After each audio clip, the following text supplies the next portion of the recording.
Hello and welcome to episode 452 of the Daily Sales Message podcast, where every single day for 452 days in a row now. What were you doing 452 days ago?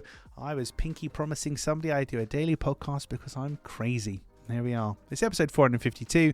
In this podcast, I like to teach people how to sell, and I do that by talking about having a clear sales message so people understand what you're trying to sell to them, and also helping you develop selling confidence.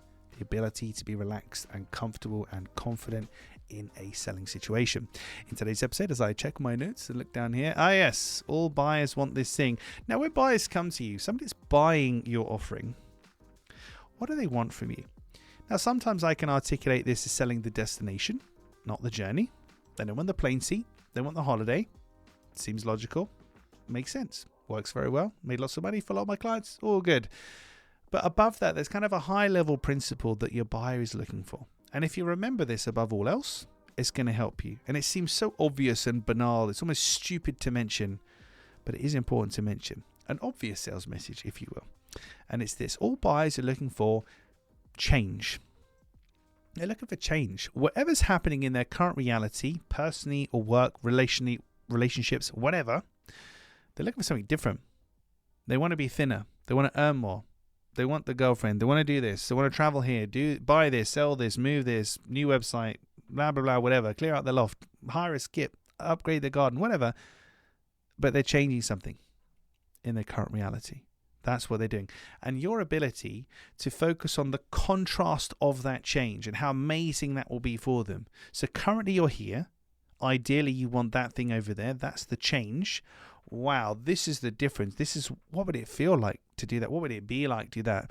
To talk about that arc of change, the variance in the change of their current to their present situation. Your ability to paint that picture really well is going to help that buyer believe in you more and understand you can deliver, and then hopefully buy from you also. So don't forget that buyers are looking for change. Your ability to paint the picture of what the future will look like, the sexy, attractive, amazing future that you're going to get for them as a salesperson, as a communicator, as a human being, that's one of the very, very best things you could possibly develop as a skill, is your ability to paint a picture of the future and get your buyer to connect with that and ask them what it would feel like, what it would look like, what it would be like, etc. Place them there. It's called future pacing in NLP, but we don't need to get fancy.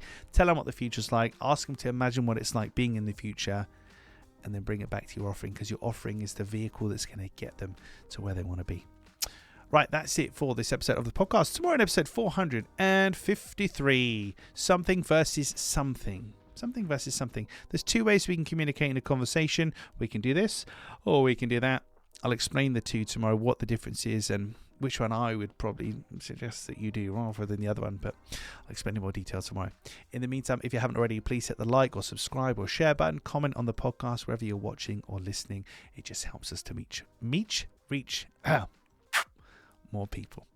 Thank you for listening or watching all the way to the end to my completely unedited and no note written down podcast. I'll catch you tomorrow for hopefully a slightly more professional edition of the Daily Sales Message.